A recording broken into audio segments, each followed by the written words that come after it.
ಕೃಷ್ಣಾಯ ವಾಸುದೇವಾಯ ಹರಯೇ ಪರಮಾತ್ಮನೆ ಪ್ರಣತಕ್ಲೇಶನಾಶಾಯ ಗೋವಿಂದಾಯ ನಮೋ ನಮಃ.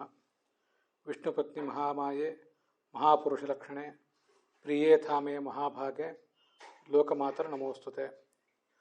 ರತತ್ವಾದ್ಭಾತ್ಮಕೆ ವಿಷ್ಣಾವಥವಾಪಿ ಜಗದ್ಭೃತೆ ಭರತೋ ವಾಯುರುದ್ದಿಷ್ಟ ಭಾರತೀ ತತ್ ಸರಸ್ವತಿ.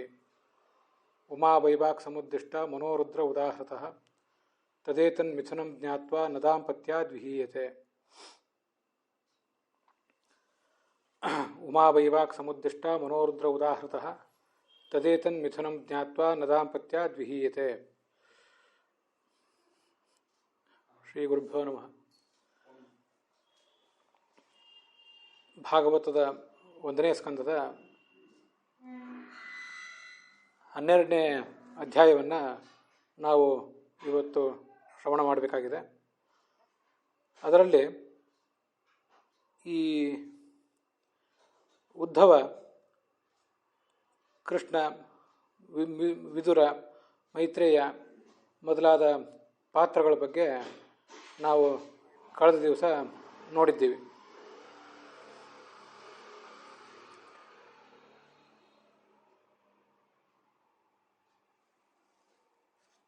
ವಿದುರ ತೀರ್ಥಯಾತ್ರೆಗೆ ಹೊರಟದನ್ನು ಕಳೆದ ದಿವಸ ನೋಡಿದ್ವಿ. ವಿದುರ ತೀರ್ಥಯಾತ್ರಾಯಾಂ ಮೈತ್ರೇಯಾತ ಆತ್ಮನಃ ಗತಿಂ ಜ್ಞಾತ್ವಾ ಅಗಾತ್ ಹಾಸ್ತಿನಪುರಂ ತಯಾ ಅವಾಪ್ತ ವಿವಿತ್ಸಿತಃ. ಈ ವಿದುರ ತೀರ್ಥಯಾತ್ರೆಗೆ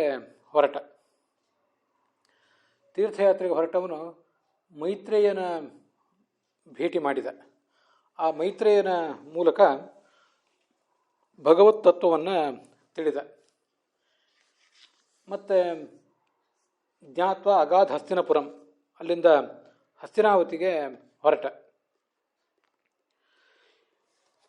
ಮೈತ್ರೇಯ ಅಂದರೆ ಬೇರೆ ಯಾರೂ ಅಲ್ಲ, ವೇದವ್ಯಾಸರ ಸಖ ಮತ್ತು ವೇದವ್ಯಾಸರ ತಂದೆಯಾದಂಥ ಪರಾಶರರ ಮೂಲಕ ಎಲ್ಲ ಶಾಸ್ತ್ರಗಳನ್ನು ಅಧ್ಯಯನ ಮಾಡಿದವನು, ವಿಶೇಷವಾಗಿ ವಿಷ್ಣು ಪುರಾಣವನ್ನು ಅಧ್ಯಯನ ಮಾಡಿದವನು ಅಂತ ಹೀಗೆ ಕೇಳಿ ಬರ್ತದೆ. ಈ ವಿದುರ ಹೀಗೆ ಮರಳಿ ಬಂದಾಗ ಅವನನ್ನು ಧರ್ಮರಾಜ ನೋಡಿದ. ಮತ್ತು ಉಳಿದ ಪಾಂಡವರು ನೋಡಿದರು. ಸುಭದ್ರೆ, ಉತ್ತರೆ, ದ್ರೌಪದಿ ಮೊದಲಾದವರೆಲ್ಲರೂ ಕೂಡ ನೋಡಿದರು. ವಿದುರ ಬಂದ ಅಂತ ಸಂಭ್ರಮದಿಂದ ಆತನನ್ನು ಎದುರುಗೊಂಡರು. ಪ್ರತ್ಯುಜ್ಜಗ್ಮುಹು ಪ್ರಹರ್ಷೇಣ ಪ್ರಾಣಾಂಸ್ತನ್ವ ಇವಾಗತಾನ್ ಅಭಿಸಂಗಮ್ಯ ವಿಧಿವತ್ ಪರಿಶ್ವಂಗ ಅಭಿವಾದನೈ. ವಿದುರ ಬಂದಾಗ ಅವರಿಗೆ ಎಷ್ಟು ಸಂಭ್ರಮ ಆಗಿತ್ತು ಅಂದರೆ, ಪ್ರಾಣಾಹ ತನ್ವ ಇವಾಗತಾನ್, ಪ್ರಾಣಗಳು ಬಂದಾಗ ಆ ಶರೀರಕ್ಕೆ ಹೇಗೊಂದು ಚೈತನ್ಯ ಬರ್ತದೋ ಹಾಗೆ ವಿದುರ ಬಂದಾಗ ಇವರೆಲ್ಲಿಗೂ ಕೂಡ ಮಹಾ ಸಂಭ್ರಮ ಆಗಿ ಹೋಗಿತ್ತು ಅಂತ ವರ್ಣನೆ ಮಾಡ್ತಾರೆ. ಆ ಕಥೆಯನ್ನು ನಾವೀಗ ನೋಡಬೇಕು. ಪ್ರಾಣಾಸ್ತನ್ವ ಇವಾಗತಾನ್ ಇತ್ಯಾದಿ ಆ ಒಂದು ಪಾಠದ ಸ್ವಾರಸ್ಯ ಇತ್ಯಾದಿಗಳನ್ನು ಗಮನಿಸಬೇಕು. ಮುಮುಚುಹು ಪ್ರೇಮ ಬಾಷ್ಪೋಘಂ, ವಿದುರ ಬಂದಾಗ ಅವರು ಬಹಳ ಸಂತೋಷಪಟ್ಟು ಈ ಆನಂದದ ಕಣ್ಣೀರು ಸುರಿಸಿದರು. ಮತ್ತು ಆ ವಿದುರ ಅಲ್ಲಿ ಭೋಜನ ಮಾಡಿ ಕೂತ್ಕೊಂಡ. ಅವನ ವಿಶ್ರಾಂತಿ ಎಲ್ಲ ಆದ ಮೇಲೆ ರಾಜ ಯುಧಿಷ್ಠಿರ ಅವನಿಗೆ ವಿನಯದಿಂದ ನಮಸ್ಕಾರ ಮಾಡಿ ಅವನನ್ನು ಹೀಗೆ ಕೇಳಿದ. ಸ್ವಾನಾಂಚ ಶೃಣ್ವತಾಂ ಪ್ರಶ್ರಯಾವನತೋ ರಾಜ ಪ್ರಾಹ ಸ್ವಾನಾಂಚ ಶೃಣ್ವತಾಂ. ವಿನಯದಿಂದ ನಮಸ್ಕಾರ ಮಾಡಿ ಅಂತ ನಾನು ಹೇಳಿದೆ. ನಮಸ್ಕಾರ ಮಾಡಿ ಅಂತ ಅಲ್ಲಿಲ್ಲ, ಆದರೆ ನಾನು ಅದನ್ನು ಹೇಳಿದೆ ಅಷ್ಟೆ. ವಿದುರನನ್ನು ಈ ಪಾಂಡವರು ಚಿಕ್ಕಪ್ಪ ಅಂತ ಗೌರವಿಸ್ತಾ ಇದ್ದರು.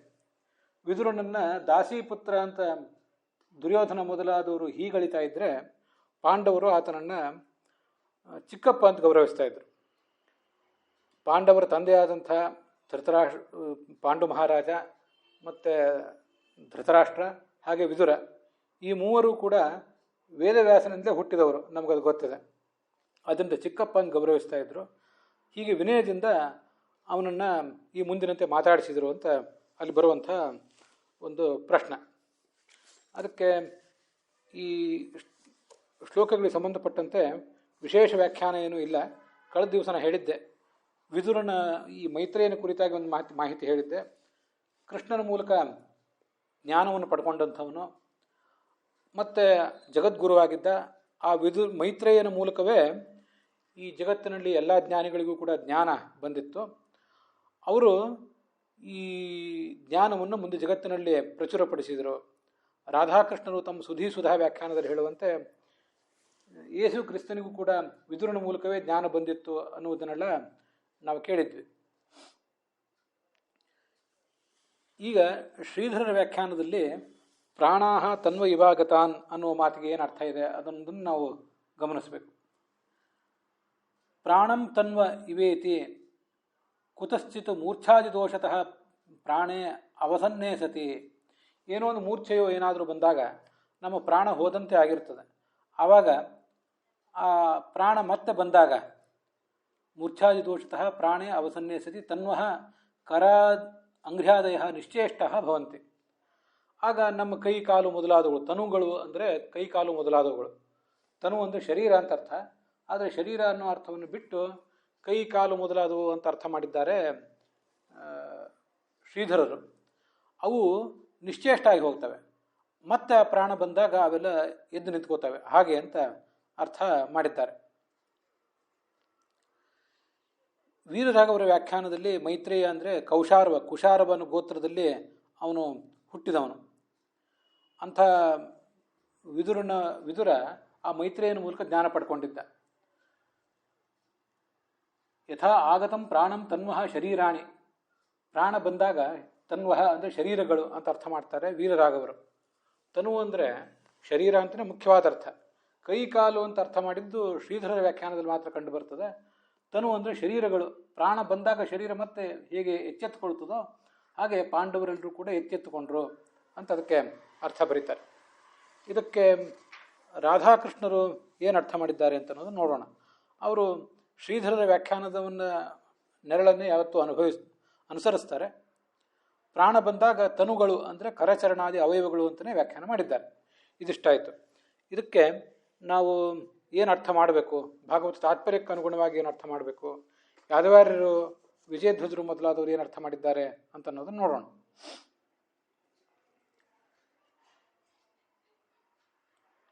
ಕೃಷ್ಣನ ಆದೇಶಕ್ಕನುಸಾರವಾಗಿ ನಾನು ಮೊದಲನೇ ಶ್ಲೋಕದಿಂದಲೇ ಇನ್ನೊಂದಿಷ್ಟು ಅಂಶಗಳನ್ನು ಇಲ್ಲಿ ವರ್ಣನೆ ಮಾಡುವರಿದ್ದೇನೆ. ಕೃಷ್ಣನ ಆದೇಶಕ್ಕನುಸಾರವಾಗಿ ಮೈತ್ರೇಯ ಕೃಷ್ಣನಿಂದ ತಾನು ಪಡೆದ ತತ್ವವಿದ್ಯೆಯನ್ನು ಜಗತ್ತಿಗೆಲ್ಲ ಕೊಡುವ ಜವಾಬ್ದಾರಿ ಹೊತ್ತಿದ್ದ. ಹಾಗಾಗಿ ಆ ಆತ್ಮ ಅಂದರೆ ಪರಮಾತ್ಮ, ಅವನ ಕುರಿತಾದ ತತ್ವಜ್ಞಾನವನ್ನು ಈ ವಿದುರ ಪಡೆದುಕೊಂಡಿದ್ದ. ಇದು ವಿಜಯಧ್ವಜರು ಮೊದಲನೇ ಶ್ಲೋಕಕ್ಕೆ ಹೇಳುವಂಥ ಅರ್ಥ. ತತ್ರ ಆದೌ ಧೃತರಾಷ್ಟ್ರ ಪ್ರಸ್ಥಾನಸ್ಯ ವಿದುರೋಪದೇಶ ಸಾಧ್ಯತ್ವಾತ್ ವಿದುರಾಗಮನ ಪ್ರಕಾರಂ ತಾವದಾಹ. ಈ ಅಧ್ಯಾಯದಲ್ಲಿ ಧೃತರಾಷ್ಟ್ರ ಮೊದಲಾದವರು ಕಾಡಿಗೆ ಹೋದ ಬಗೆಯನ್ನು ಹೇಳ್ತಾರೆ. ಆ ಧೃತರಾಷ್ಟ್ರ ವಿರಕ್ತನಾಗಿ ಕಾಡಿಗೆ ಹೋಗಲಿಕ್ಕೆ ಕಾರಣ ವಿದುರನ ಉಪದೇಶ. ವಿದುರು ಎಲ್ಲಿ ಹೋಗಿದ್ದ, ಎಲ್ಲೋ ತೀರ್ಥಯಾತ್ರೆಗೆ ಹೋಗಿದ್ದವನು ಬಂದ ಅಂತ ಆ ಕಥೆಯನ್ನು ಹೇಳ್ತಿದ್ದಾರೆ.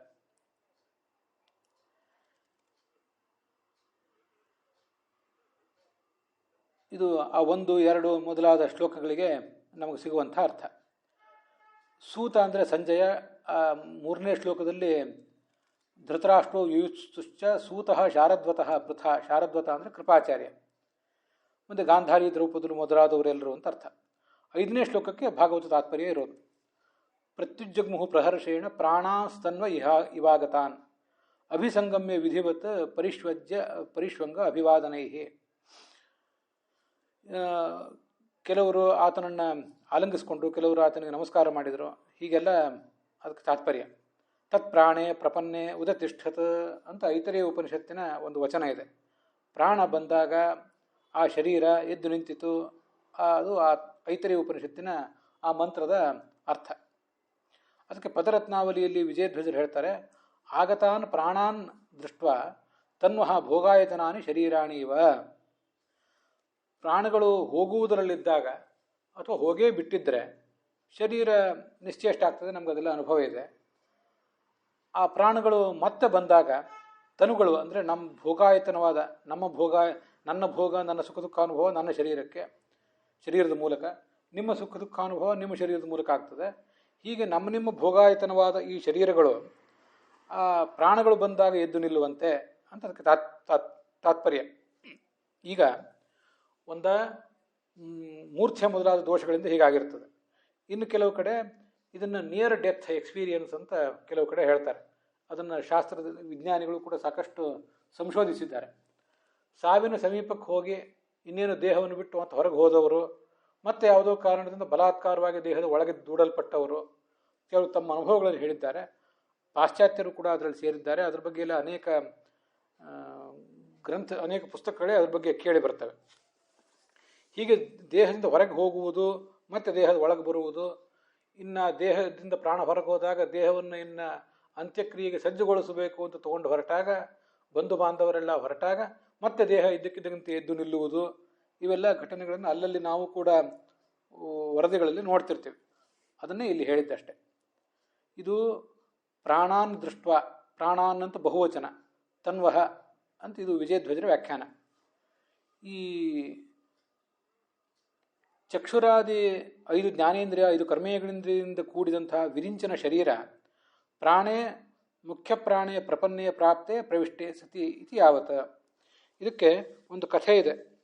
ಇಂದ್ರಿಯಾಭಿಮಾನಿ ದೇವತೆಗಳು ತಾಮುಂದು ಅಂತ ಮುಖ್ಯ ಪ್ರಾಣದ ಜೊತೆಗೆ ಸ್ಪರ್ಧೆ ಮಾಡಿದರಂತೆ. ಹಾಗೆ ಸ್ಪರ್ಧೆ ಮಾಡಿದಾಗ ಯಾರು ಇದರಲ್ಲಿ ಮುಖ್ಯರು ಅಂತ ಅನ್ನೋದನ್ನು ನಾವು ಹೇಗೆ ತೀರ್ಮಾನ ಮಾಡಬೇಕು? ಶರೀರವನ್ನು ನಾವು ಬಿಟ್ಟು ಹೋಗೋಣ. ಇದು ಶರೀರ ಯಾರದು? ಚತುರ್ಮುಖ ಬ್ರಹ್ಮನ ಶರೀರ ಇದು. ಆ ಚತುರ್ಮುಖ ಬ್ರಹ್ಮನ ಶರೀರವನ್ನು ಒಬ್ಬೊಬ್ಬರಾಗೆ ಪ್ರವೇಶ ಮಾಡಿದರು. ಎಲ್ಲರೂ ಬಿಟ್ಟು ಹೋದರು, ಒಬ್ಬೊಬ್ಬರಾಗೆ ಪ್ರವೇಶ ಮಾಡಿದರು. ಯಾರೂ ಪ್ರವೇಶ ಮಾಡಿದರೂ ದೇಹ ಏಳಲಿಲ್ಲ. ಮುಖ್ಯ ಪ್ರಾಣ ಅಲ್ಲಿ ಒಳಗೆ ಪ್ರವೇಶ ಮಾಡಿದಾಗ ಆ ಶರೀರ ಮೇಲೆದ್ದಿತು. ಪ್ರಾಣೇ ಪ್ರಪನ್ನೇ ಉದತಿಷ್ಠತ್. ಮುಖ್ಯ ಪ್ರಾಣ ಒಳಗೆ ಪ್ರವೇಶ ಮಾಡಿದ ಕೂಡಲೇ ಶರೀರ ಎದ್ದಿದ್ದು ನಿಂತಿತು ಅಂತ ಅದ್ರ ಬಗ್ಗೆ ಕಥೆ ಕೇಳಿ ಬರ್ತದೆ. ಆಗ ಇಂದ್ರಿಯಾಭಿಮಾನಿ ದೇವತೆಗಳೆಲ್ಲ ಮುಖ್ಯ ಪ್ರಾಣನನ್ನು ಸತ್ಕರಿಸಿದರು. ಇದು ಐತರೇಯ ಉಪನಿಷತ್ನಲ್ಲಿ ಬಂದಿರುವಂಥ ಮಾತು. ಹೀಗೆ ಪ್ರಾಣೇ ಪ್ರಪನ್ನೇ ಅಂತ ಪ್ರಾಣವು ಬಂದಾಗ ಶರೀರವು ಎದ್ದು ನಿಂತಿತು.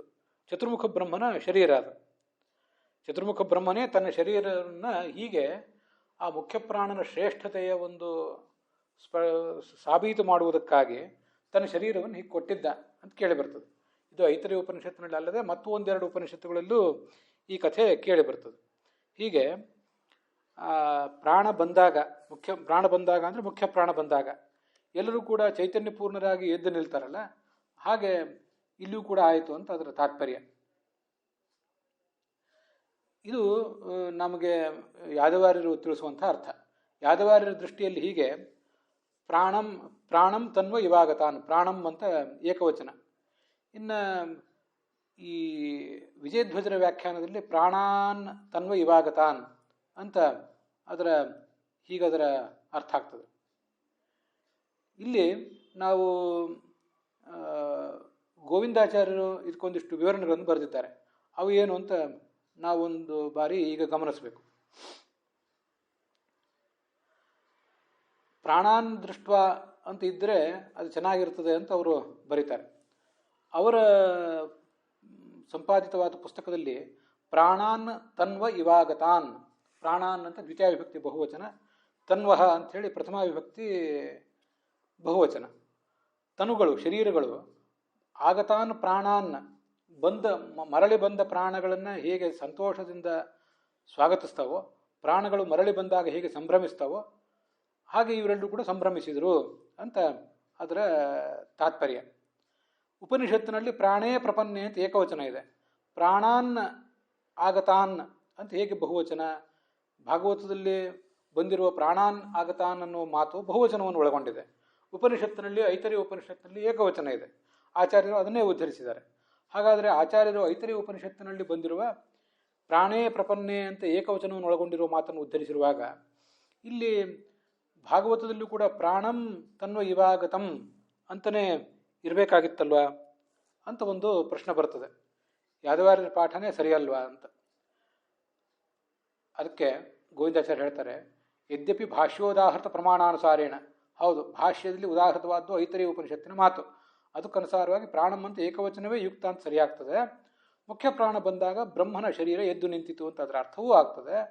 ಆದರೆ ಅವರೊಂದು ಮಾತು ಹೇಳ್ತಾರೆ, ಇದು ಐತರೇಯ ಉಪನಿಷತ್ತಿನ ಬ್ರಹ್ಮ ಶರೀರದ ದೃಷ್ಟಾಂತವಲ್ಲ ಅಂತ ಒಂದು ಅಭಿಪ್ರಾಯ ಹೇಳ್ತಾರೆ. ಯಾಕೆ? ತನ್ವಹ ಅಂತ ಬಹುವಚನ ಇದೆ ಅಲ್ಲಿ, ತನ್ವಹ ಅಂತ ಬಹುವಚನ ಇದೆ. ಇಲ್ಲಿ ಈ ಪ್ರಾಣಂ ತನ್ವಹ ಇವಾಗತಾನ್ ಅಂತ ಹೇಗೆ? ಪ್ರಾಣಂ ತನುಹು ಇವಾಗತಂ ಅಂತ ಆಗಬೇಕಾಗಿತ್ತು. ತನುಹು ಅಂದರೆ ಏಕವಚನ, ಬ್ರಹ್ಮನ ಶರೀರ ಏಕವಚನ ಇರಬೇಕಾಗಿತ್ತು. ಆ ಬ್ರಹ್ಮನ ಶರೀರ ಪ್ರಾಣಂ ಆಗತಂ, ಪ್ರಾಣ ಬಂದಾಗ ಎದ್ದು ನಿಂತಿತು. ಪ್ರಾಣೇ ಪ್ರಪನ್ನೆ, ಪ್ರಾಣ ಬಂದಾಗ ಉದತಿಷ್ಠತ್. ತತ್ ಅಂದರೆ ಆ ಶರೀರ, ಉಪನಿಷತ್ತಿನಲ್ಲಿ ಹಾಗೆ ಇದೆ, ಏಕವಚನ ಇದೆ. ತತ್ ಉದತಿಷ್ಠಿತು, ಅದು ಎದ್ದು ನಿಂತಿತು ಅಂತ. ಹೀಗೆ ಏಕವಚನ ಉಪನಿಷತ್ತಿನಲ್ಲಿದೆ. ಹಾಗೆ ಇಲ್ಲಿಯೂ ಕೂಡ ಈ ತನ್ವಹ ಅಂತನ್ನುವುದು ಸರಿಯಾಗೋದಿಲ್ಲ. ಪ್ರಾಣಂ ತನುಹು ಇವಾಗತಂ ಅಂತ ಆಗಬೇಕಾಗ್ತಿತ್ತು. ಆದರೆ ಹಾಗೆ ಪ್ರಾಣಂ ತನುಹು ಇವಾಗತಂ ಅಂತ ಏನು ಕಾಣಿಸ್ತಾ ಇಲ್ಲ ಪಾಠ. ಅದಕ್ಕಾಗಿ ನಾವೇನು ತಿಳ್ಕೊಳ್ಬೇಕು, ಇದು ಐತರೇಯ ಉಪನಿಷತ್ತಿನ ಒಂದು ಭಾಗದಲ್ಲಿ ಬಂದಿರುವ ದೃಷ್ಟಾಂತದ ಕಥೆಯನ್ನು ಇಲ್ಲಿ ಹೇಳ್ತಾ ಇಲ್ಲ. ಇದು ಬೇರೆದೇ ಒಂದು ಸಂಗತಿಯನ್ನು ಹೇಳ್ತಿದ್ದಾರೆ. ವಿಜಯಧ್ವಜದಲ್ಲಿ ಹೇಳಿದ್ದನ್ನು ಗೋವಿಂದಾಚಾರ್ಯರು ಅನೇಕ ಕಡೆ ನಿರಾಕರಿಸ್ತಾರೆ. ಆದರೆ ಇಲ್ಲಿ ಮಾತ್ರ ಆಗತಾನ್ ಪ್ರಾಣಾನ್ ದೃಷ್ಟ ಭೋಗಾಯತನಾನಿ ಶರೀರಾಣಿ ಅಂತ ವಿಜಯಧ್ವಜರು ಹೇಳಿದ್ದನ್ನು ಸಮರ್ಥನೆ ಮಾಡಿದ್ದಾರೆ. ಅದಕ್ಕೆ ಒಂದು ಪ್ರಶ್ನೆ ಬರ್ತದೆ, ಹೌದು ಇದು ಐತರೇಯ ಉಪನಿಷತ್ತಿನ ಕಥೆಯನ್ನು ಒಳಗೊಂಡಿಲ್ಲ ಅಂದ ಮೇಲೆ ಪ್ರಾಣಾನ್ ಅಂತ ಬಹುವಚನ ಹೇಗೆ ಅಂತ ಒಂದು ಪ್ರಶ್ನೆ. ಈ ಸರ್ವಜೀವರ ಶರೀರಗಳಲ್ಲೂ ಕೂಡ ಮುಖ್ಯ ಪ್ರಾಣ ಒಬ್ಬನೇ ಅಲ್ವಾ? ಇದು ಶರೀರ ಚತುರ್ಮುಖ ಬ್ರಹ್ಮನ ಶರೀರ ಅಲ್ಲ, ತನ್ವಹ ಅಂತ ಇರುವುದರಿಂದ ನಮ್ಮ ನಿಮ್ಮೆಲ್ಲರ ಶರೀರ ಅಂತ ಇಟ್ಕೊಂಡ್ರೂ ಕೂಡ ಅಲ್ಲೆಲ್ಲ ಕಡೆ ಇರುವ ಮುಖ್ಯ ಪ್ರಾಣ ಒಬ್ಬನೇ ಅಲ್ವಾ? ಆದ್ದರಿಂದ ಪ್ರಾಣ ಅನ್ನೋದು ಬಹುವಚನ ಹೇಗೆ ಅಂತ ಒಂದು ಪ್ರಶ್ನೆ ಬರ್ತದೆ. ಅದಕ್ಕೆ ಗೋವಿಂದಾಚಾರ್ಯ ಹೇಳ್ತಾರೆ, ಆ ಎಲ್ಲ ಜೀವರಿಗೆ ನಿಯಾಮಕವಾದ ಮುಖ್ಯ ಪ್ರಾಣನ ಮೂಲ ರೂಪ ಒಂದೇ. ಆತನ ಅನೇಕ ರೂಪಗಳು ಬೇರೆ ಬೇರೆ ದೇಹದಲ್ಲಿ ಬೇರೆ ಬೇರೆ ಆಗಿರ್ತಾವಷ್ಟೇ. ಮೂಲ ಮುಖ್ಯ ಪ್ರಾಣ ಒಬ್ಬನೇ ಎಂಬ ದೃಷ್ಟಿಯಿಂದ ಒಬ್ಬನೇ ಆತ ಇದ್ದಾನೆ. ಆದರೆ ಅವನ ರೂಪಗಳು ಅನೇಕ ಇರುವುದರಿಂದ ಬಹುವಚನ ಹೇಳಿದ್ದಾರೆ ಅಷ್ಟೇ. ಪ್ರತಿ ಶರೀರಂ ಚ ಪಂಚರೂಪತ್ವಾದ್ ಬಹುವಚನಂ, ಒಂದೊಂದು ಶರೀರದಲ್ಲಿ ಒಂದೊಂದು ರೂಪ ಇರ್ತದೆ, ಆದ್ದರಿಂದ ಬಹುವಚನ. ಹೀಗೆ ಅನಂತ ಶರೀರಗಳಿವೆ, ಅನಂತ ರೂಪಗಳು. ಅನಂತ ಅಂತಲ್ಲದೆ ಹೋದರೂ ಅನೇಕ ಶರೀರಗಳಿವೆ, ಅನೇಕ ರೂಪಗಳು. ಅಥವಾ ಒಂದೊಂದು ಶರೀರದಲ್ಲಿ 5 ರೂಪದಿಂದ ಇರ್ತಾನಲ್ಲ, ಪ್ರಾಣ ಅಪಾನ ವ್ಯಾನ ಉದಾನ ಸಮಾನ ಅಂತ. ನಮ್ಮ ದೇಹದಲ್ಲಿ 5 ರೂಪ, ನಿಮ್ಮ ದೇಹದಲ್ಲಿ 5 ರೂಪ, ಹೀಗೆ 5 ರೂಪಗಳಿರುವುದರಿಂದ ಬಹುವಚನವು ಕೂಡ ಪ್ರಾಣಾಹ ಅನ್ನುವ ಬಹುವಚನ ಯುಕ್ತ ಆಗ್ತದೆ. ತನ್ವಹ ಅಂದರೆ ನಮ್ಮ ನಿಮ್ಮ ಶರೀರಗಳು ಅಂತ ಅದಕ್ಕೆ ಅರ್ಥ. ಪುಂಸಿ ಭೂಮ್ ನೆಸವಃ ಪ್ರಾಣಾಹ, ಹಸುಗಳು ಪ್ರಾಣಗಳು ಅಂತ ಬಹುವಚನದಲ್ಲೇ ಪ್ರಾಣ ಶಬ್ದವನ್ನು ಕೋಶದಲ್ಲಿಯೂ ಹೇಳ್ತಾರೆ. ಯಾಕೆ ಅಂದರೆ ಪ್ರಾಣ ಮುಖ್ಯ ಪ್ರಾಣ ಒಬ್ಬನೇ ಆದರೂ ಆತನ ಅನೇಕ ರೂಪಗಳು ಬೇರೆ ಬೇರೆ ದೇಹಗಳಲ್ಲಿವೆ. ಒಂದೇ ದೇಹದಲ್ಲಿ ಆತನ 5 ರೂಪಗಳಿವೆ ಅಂತ ಅದರ ಅರ್ಥ ಹೇಳ್ತಾರೆ. ಭಾಷ್ಯವಾಕ್ಯವನ್ನು ಹೊಂದಿಸುವುದು ಹೇಗೆ, ಈ ಭಾಗವತ ತಾತ್ಪರ್ಯ ವಾಕ್ಯವನ್ನು ಹೊಂದಿಸುವುದು ಹೇಗೆ ಅಂದರೆ, ಪ್ರಾಣ ಅಂತಂದರೆ ಕೆಲವರು ನಾಸಿಕ್ಯವಾಯು ಮತ್ತು ಜೀವ ಅಂತ ಹೀಗೆಲ್ಲ ಅನೇಕ ಜನ ವ್ಯಾಖ್ಯಾನ ಮಾಡಿದ್ದಾರೆ ಬೇರೆ ಬೇರೆಯವರು. ಪ್ರಾಣ ಅಂದರೆ ಮುಖ್ಯ ಪ್ರಾಣ ಅಂತ ಅರ್ಥ ಮಾಡಿಲ್ಲ. ಕೆಲವರು ನಾಸಿಕ್ಯವಾಯು ಅಂತ ಅರ್ಥ ಮಾಡಿದ್ದಾರೆ, ಕೆಲವರು ಪ್ರಾಣ ಅಂದರೆ ಜೀವ ಅಂತ ಅರ್ಥ ಮಾಡಿದ್ದಾರೆ. ಜೀವ ಹೋದಾಗ ಮತ್ತೆ ಒಳಗೆ ಬರ್ತದೆ ಅಂತ. ಈಗ ನಾನು ಕೂಡ ನಿಯರ್ ಡೆತ್ ಎಕ್ಸ್ಪೀರಿಯನ್ಸ್ ಮೊದಲಾದನ್ನು ಹೇಳಿದೆ. ಈ ನನ್ನ ದೇಹ, ನಾನು ಇದರೊಳಗೆ ಜೀವ. ನಾನು ಹೊರಟು ಹೋದಾಗ ಶರೀರ ನಿಶ್ಚೇಷ್ಟ ಆಗ್ತದೆ. ನಾನು ಮತ್ತೆ ಒಳಗೆ ಬಂದರೆ ಶರೀರ ಸಚೇಷ್ಟ ಆಗ್ತದೆ. ಇಂಥದ್ದೇ ನಿಯರ್ ಡೆತ್ ಎಕ್ಸ್ಪೀರಿಯನ್ಸ್ಗಳನ್ನೇ ನಾನು ಹೇಳಿದೆ. ಆದರೆ ವಸ್ತುತಃ ಆ ನಾನೆಂಬ ಜೀವ, ನೀವೆಂಬ ಜೀವ, ಅವರು ಮತ್ತೊಬ್ಬ ಜೀವ, ಆ ಜೀವರ ಬಗ್ಗೆ ಇಲ್ಲಿ ಹೇಳಲಿಲ್ಲ. ನಾಸಿಕ್ಯವಾಯುವಿನ ಬಗ್ಗೆಯೂ ಕೂಡ ಹೇಳ್ತಾ ಇಲ್ಲ. 10ನೇ ಕಕ್ಷಾದಲ್ಲೋ ಇಲ್ಲೋ ಇರುವಂಥ ನಾಸಿಕ್ಯವಾಯು ಅವನನ್ನು ಹೇಳ್ತಾ ಇಲ್ಲ. ಇಲ್ಲಿ ಹೇಳ್ತಿರುವುದು ಮುಖ್ಯ ಪ್ರಾಣನನ್ನೇ ಹೇಳ್ತಿದ್ದಾರೆ. ತನ್ವಹ ಇತಿಚ ಅವಯವ ವಿವಕ್ಷಯ ಬಹುವಚನಂ ಇತಿಚ. ನಾವೀಗಾಗಲೇ ಶ್ರೀಧರ ವ್ಯಾಖ್ಯಾನ ನೋಡಿದ್ವಿ. ತನ್ವಹ ಅಂದರೆ ಶರೀರ ಅಂತ ಅರ್ಥ ಇದ್ದದನ್ನು ಬಿಟ್ಟು ಕರಚರಣಾದಿ ಅವಯವಗಳು ಅಂತ ಅರ್ಥ ಮಾಡ್ತಾರೆ. ತನ್ವಃ ಕರಾಂಗ್ರ್ಯಾದಯ ಅಂತ ಶ್ರೀಧರ ವ್ಯಾಖ್ಯಾನ ಮಾಡಿದ್ದಾರೆ. ತನ್ವಹ ಕರಚರಣಾದಯ ಅಂತ ವಲ್ಲಭರು ವ್ಯಾಖ್ಯಾನ ಮಾಡಿದ್ದಾರೆ. ವಲ್ಲಭರ ವ್ಯಾಖ್ಯಾನವನ್ನು ನಾನು ಪ್ರತಿನಿತ್ಯದ ಪಾಠದಲ್ಲಿ ಹೇಳ್ತಾ ಇಲ್ಲ, ಕೆಲವು ಕಡೆ ಬಂದಿದ್ದನ್ನು ಹೇಳ್ತಿದ್ದೀನಿ. ಹೀಗೆ ತನು ಅಂದರೆ ಕರಚರಣಾದಿಗಳು ಅಂತ ಅರ್ಥ ಅಲ್ಲ. ಇಲ್ಲಿ ಪ್ರಾಣ ಅಂದರೆ ನಾಸಿಕ್ಯವಾಯುವಾಗಲಿ ಆ ಜೀವಾತ್ಮ ಅಂತಾಗಲಿ ಅರ್ಥ ಅಲ್ಲ. ಇದನ್ನು ಆಚಾರ್ಯರು ಪರಿಹರಿಸಿದ್ದಾರೆ. ಪ್ರಾಣೇ ಪ್ರಪನ್ನೇ ಉದತಿಷ್ಠತೆ ಅಂತ ವೇದವಾಕ್ಯವನ್ನು ಆಚಾರ್ಯರು ಐತರೇಯ ಉಪನಿಷತ್ತನ್ನು ಹೇಳಿದ್ದಾರೆ. ಇಲ್ಲಿ ಪ್ರಾಣಾಹ ಅಂದರೆ ಹಾಗಾದರೆ ಬಹುವಚನವೇ ಸರಿ, ಆದರೆ ನಾಸಿಕ್ಯವಾಯುವಾಗಲಿ ಜೀವವಾಗಲಿ ಇದಕ್ಕೆ ಅರ್ಥ ಅಲ್ಲ. ಇಲ್ಲಿ ತನು ಅಂದರೆ ಈ ಕರಚರಣಾದಿ ಅವಯವಗಳೂ ಅಲ್ಲ. ಮುಖ್ಯ ಪ್ರಾಣನನ್ನು ಇಟ್ಕೊಳ್ಳಿಕ್ಕೆ ಬರುವಾಗ ಅಮುಖ್ಯನನ್ನು ಯಾವತ್ತೂ ಕೂಡ ಇಟ್ಕೋಬಾರ್ದು. ಮುಖ್ಯ ಅರ್ಥವನ್ನು ಇಟ್ಕೊಳ್ಳಿಕ್ಕೆ ಏನಾದರೂ ಬಾಧಕ ಇದ್ದಾಗ ಅದನ್ನು ಪರಿತ್ಯಜಿಸಿ ಅಮುಖ್ಯ ಅರ್ಥವನ್ನು ತಗೊಳ್ಬೇಕು ಅಂತಿದೆ. ಆದ್ದರಿಂದ ಪ್ರಾಣೇ ಅಂತ ಐತರಿ ಉಪನಿಷತ್ತಿನಲ್ಲಿ ಏನಿದೆ ಅಲ್ಲಿ ಇಲ್ಲಿಯೂ ಕೂಡ ಮುಖ್ಯ ಪ್ರಾಣ ಅಂತಲೇ ಅರ್ಥ ಮಾಡಬೇಕು. ಮುಖ್ಯ ಪ್ರಾಣ ಮತ್ತು ನಿಮ್ಮೆಲ್ಲರ ಶರೀರಗಳು, ಅದನ್ನು ಇಟ್ಕೊಂಡು ಇಲ್ಲಿ ಉಪಮೆಯನ್ನು ಹೇಳಿದ್ದಾರೆ. ಯಥಾ ಬ್ರಹ್ಮ ಶರೀರಂ ತಥಾ ಅನ್ಯೇಷಾಮಪಿ ಶರೀರಾಣಂ.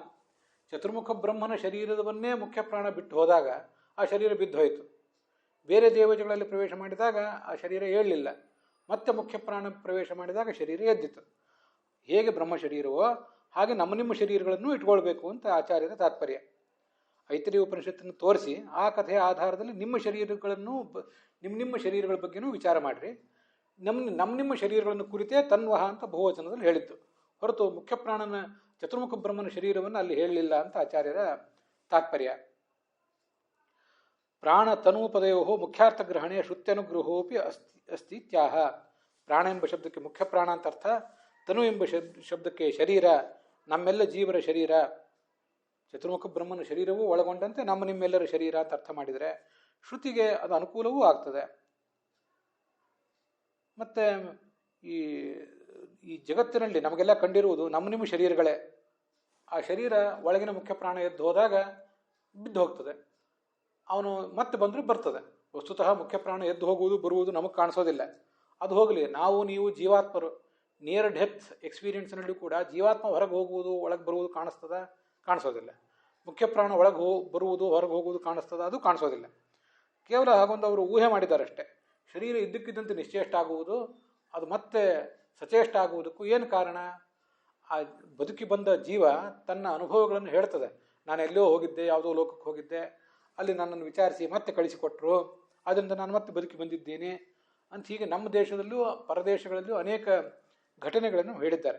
ಆದ್ದರಿಂದ ಇಲ್ಲೆಲ್ಲ ಆ ಜೀವಾತ್ಮನ ಕುರಿತಾದ ಹೇಳಿಕೆಗಳು ಅವರವರಿಂದ ಕೇಳಿ ಬರ್ತದೆ. ಆ ಜೀವಾತ್ಮನಿಗೆ ಅನುಗ್ರಾಹಕನಾಗಿ ಮುಖ್ಯ ಪ್ರಾಣ ಇದ್ದಾನೆ. ಮುಖ್ಯ ಪ್ರಾಣ ಹೋದಾಗ ಜೀವಾತ್ಮನು ಹೋಗ್ತಾನೆ, ಮುಖ್ಯ ಪ್ರಾಣ ಬಂದಾಗಲೇ ಜೀವಾತ್ಮನು ಬರ್ತಾನೆ. ಅವನ ಜೊತೆಗೆ ಪರಮಾತ್ಮನು ಇದ್ದಾನೆ ಅಂತ ಅಂದ್ಕೊಳ್ಳಿ. ಹೀಗೆ ಪರಮಾತ್ಮನ ಜೊತೆಗೆ ಮುಖ್ಯ ಪ್ರಾಣನ ಜೊತೆಗೆ ಪರಮಾತ್ಮ, ಅವರಿಬ್ಬರು ಹೋದರೆ ಜೀವ ಹೋಗ್ತಾನೆ, ಅವರಿಬ್ಬರು ಬಂದರೆ ಜೀವ ಬರ್ತಾನೆ ಅಂತ ಅದರ ತಾತ್ಪರ್ಯ. ಆದ್ದರಿಂದ ಮುಖ್ಯ ಪ್ರಾಣನ ಚತುರ್ಮುಖ ಬ್ರಹ್ಮನ ಶರೀರದ ಕುರಿತು ಇಲ್ಲಿ ದೃಷ್ಟಾಂತ ಕೊಟ್ಟಿದ್ದಾರೆ ಅಂತ ಹೇಳುವುದು ಕಷ್ಟ ಅಂತಾರೆ ಗೋವಿಂದಾಚಾರ್ಯ. ನಿಮ್ಮ ಶರೀರಗಳೇ ಈ ಜಗತ್ತಿನ ಅನೇಕ ಕಡೆ ನಾವು ನೋಡಿದ್ದೀವಿ. ಶರೀರ ಸತ್ತೋಗಿರ್ತದೆ, ಅಂತ್ಯಕ್ರಿಯೆಗೆ ತಯಾರಿ ನಡೆದಿರ್ತದೆ, ಮತ್ತೆ ಹೇಳ್ತದೆ ಶರೀರ. ಇವೇ ನಿಮ್ಮ ಶರೀರಗಳು. ಇದರೊಳಗೆ ಪ್ರಾಣ ಅಂದರೆ ಆ ಮುಖ್ಯ ಪ್ರಾಣ ಅಂತಲೇ ಅರ್ಥ ಮಾಡಬೇಕು. ಅನಂತ ತೀರ್ಥರ ವ್ಯಾಖ್ಯಾನವನ್ನು ಕೂಡ ಇಲ್ಲಿ ಹೇಳ್ತಾರೆ. ಆಗತಾನ್ ಪ್ರಾಣಾನ್ ದೃಷ್ಟ ತನ್ವಹ ಶರೀರಾಣಿ ಉತ್ತಿಷ್ಠಂತಿ ಅಂತ. ಯಾವುದೋ ಒಂದು ಕಾರಣದಿಂದ ಮೂರ್ಛಾವಸ್ಥೆಯಲ್ಲಿ ಪ್ರಾಣಗಳು ಹೊರಟೋದಾಗ ಪುರುಷಾಣಾಂ ತದವಸ್ಥಾ ಅಪಗಮೆ, ಮತ್ತೆ ಆ ಮೂರ್ಛಾವಸ್ಥೆ ಮುಗಿದು ಮತ್ತೆ ಅವನು ಎಚ್ಚರಾವಸ್ಥೆಗೆ ಬಂದಾಗ ಆಗತಾನ್ ಪ್ರಾಣಾನ್ ಪ್ರಾಪ್ಯ ಯಥಾ ತನ್ಮಹ ಉತ್ತಿಷ್ಠಂತಿ. ಆ ಜೀವ ಮತ್ತೆ ಬಂದಾಗ ಅದಕ್ಕೆ ಮೂರ್ಛಾದಿ ಅಂತ ಹೇಳಿದ್ದು, ಮೂರ್ಛೆ ಮತ್ತು ನಿಯರ್ ಡೆತ್ ಎಕ್ಸ್ಪೀರಿಯನ್ಸ್ ಮೊದಲಾದ ಸಂಗತಿಗಳು, ಇವುಗಳನ್ನೆಲ್ಲ ಗಮನಿಸಬೇಕು. ಇಷ್ಟೆಲ್ಲ ಅರ್ಥಗಳನ್ನು ಗೋವಿಂದಾಚಾರ್ಯ ಹೇಳಿದ್ದಾರೆ. ಅದರಿಂದ ಪ್ರಾಣಾನ್ ಬಹುವಚನ, ಆಗತಾನ್ ಬಂದ ಪ್ರಾಣಗಳನ್ನು ಗಮನಿಸಿ ಅದನ್ನು ಅನುಸರಿಸಿ ತನುಗಳು ನಿಮ್ಮ ಶರೀರಗಳು ಹೇಗೆ ಮೂರ್ಛಾವಸ್ಥೆಯಲ್ಲಿ ಮತ್ತು ನಿಯರ್ ಡೆತ್ ಎಕ್ಸ್ಪೀರಿಯನ್ಸ್ನಲ್ಲಿ ಎದ್ದು ನಿಲ್ತವೋ ಹಾಗೆ ವಿದುರ ಬಂದಾಗ ಇವರೆಲ್ಲರಿಗೂ ಕೂಡ ಎದ್ದು ನಿಲ್ಲುವಂತೆ ಉತ್ಸಾಹ ಬಂದಿತ್ತು ಅಂತ ಅದರ ತಾತ್ಪರ್ಯ ಆಗ್ತದೆ. ಮುಂದೆ ಅಲ್ಲಿ ಬಂದಿರುವಂಥ ಕಥೆಗಳನ್ನು ನಾವು ನೋಡಬೇಕು. ಪ್ರಶ್ರಯಾವನತೋ ಭೂತ್ವ, ಬಹಳ ವಿನಯದಿಂದ ಅವನನ್ನು ಮುಂದೆ ಪ್ರಶ್ನಿಸಿದ ಅಂತ ಬಂದಿದೆ. ಏನು ಪ್ರಶ್ನಿಸಿದ? ಎಲ್ಲರೂ ಕೇಳ್ತಾ ಇದ್ರು. ಅಪಿಸ್ಮರಥನೋ ಯುಷ್ಮತ್ ಪಕ್ಷಚ್ಛಾಯಾ ಸಮೇಜಿತಾನ್ ಅಂತ ಕೇಳಿದ. ವಿದುರನನ್ನು ತುಂಬ ಗೌರವದಿಂದ ಬಹುವಚನದಿಂದ ಅವನು ಮಾತಾಡಿಸಿದ್ದು ಇಲ್ಲಿ ನಾವು ಗಮನಿಸಬೇಕಾದಂಥ ಸಂಗತಿ. ನೀವು ಅಂತ ತಾವು ಅಂತ ಹೇಳಿದ್ದಿರಬೇಕು. ತಾವು ನಮ್ಮನ್ನು ಎಲ್ಲ ಥರದ ಆಪತ್ತುಗಳಿಂದ ಕಾಪಾಡಿದಿರಿ. ವಿಷದ ಭೋಜನ ನನಗಾಗಿತ್ತು, ವಿಷಪ್ರಾಶನ ನನಗಾಗಿತ್ತು, ಕಾಪಾಡಿದಿರಿ. ಅದರಿಂದ ಅರಗಿನ ಅರಮನೆಯಲ್ಲಿ ಬೆಂಕಿಗೆ ನಾವು ಸಿಕ್ಕಿ ಬಿದ್ದಿದ್ದೆವು, ಅದರಿಂದ ಕಾಪಾಡಿದಿರಿ. ನಮ್ಮ ತಾಯಿಯನ್ನು ನಮ್ಮೆಲ್ಲರನ್ನೂ ಕಾಪಾಡಿದ್ದೀರಿ. ಹೀಗೆ ನಾನಾ ಥರದ ಉಪಕಾರಗಳನ್ನು ನೀವೆಲ್ಲ ಮಾಡಿದ್ದೀರಿ. ಹೇಗೆ ಅಂದರೆ ಯುಷ್ಮತ್ ಪಕ್ಷಚ್ಛಾಯಾ ಸಮೇಜಿತಾನ್, ಪಕ್ಷಿಗಳು ತಮ್ಮ ಮಕ್ಕಳನ್ನು ಮಳೆ ಬಿಸಿಲುಗಳಿಗೆ ಅವು ಸಿಲುಕಬಾರದು ಅಂತ ತಮ್ಮ ರೆಕ್ಕೆಗಳನ್ನು ಹರಡಿ ಅವುಗಳಲ್ಲಿ ಆ ಮಕ್ಕಳನ್ನು ಕೂಡಿಸಿಕೊಂಡು ಅವುಗಳನ್ನು ಬೆಳೆಸ್ತವೆ. ಹಾಗೇನೆ ನಿನ್ನ ಪಕ್ಷ ಅಂದರೆ ನಿನ್ನ ಸಹಾಯ, ನಿನ್ನ ಪಕ್ಷಪಾತ, ಪಕ್ಷಿಗಳಿಗಾದರೆ ರೆಕ್ಕೆ, ವಿದುರನಿಗಾದರೆ ಪಕ್ಷಪಾತ, ಪಾಂಡವರ ಬಗ್ಗೆ ಇರುವಂಥದ್ದು ಎರಡೂ ಹೀಗೆ ಸಮಾನಾರ್ಥಕವಾದ ಶಬ್ದಗಳು. ನಿನ್ನ ಆ ಪಕ್ಷಪಾತದ ತಂಪಾದ ನೆರಳಿನಲ್ಲಿ ನಾವು ಬೆಳೆದೆವು, ನಮ್ಮನ್ನು ಯಾವತ್ತೂ ಕೂಡ ನೀನು ನೆನಪು ಮಾಡ್ಕೋತಾ ಇದ್ದಿ ತಾನೆ ಅಂತ ಯುಧಿಷ್ಠಿರ ಅವನನ್ನು ಕೇಳ್ತಿದ್ದಾನೆ. ಮತ್ತು ತೀರ್ಥಯಾತ್ರೆಗೆ ಹೋದಾಗ ಅಲ್ಲಿ ಹೇಗೆ ನೀನು ಜೀವನ ಮಾಡಿದೆ, ನಿನಗೆ ಆಹಾರ ಇತ್ಯಾದಿಗಳು ಹೇಗೆ ದೊರಕ್ತಾ ಇದ್ದವು, ಏನೇನು ಕ್ಷೇತ್ರಗಳನ್ನು ನೀನು ನೋಡಿದೆ, ಅದೆಲ್ಲವನ್ನು ಕೂಡ ನೀನು ನಮಗೆ ಹೇಳಬೇಕು ಅಂತ ಕೇಳ್ತಿದ್ದಾನೆ. ನೀನು ಮಹಾಭಾಗವತ, ನೀನು ತೀರ್ಥಕ್ಷೇತ್ರಕ್ಕೆ ಹೋಗಿ ಅಲ್ಲೇನೋ ಪಾವಿತ್ರ್ಯವನ್ನು ಗಳಿಸಬೇಕಾದ ಅನಿವಾರ್ಯತೆ ನಿನಗಿಲ್ಲ.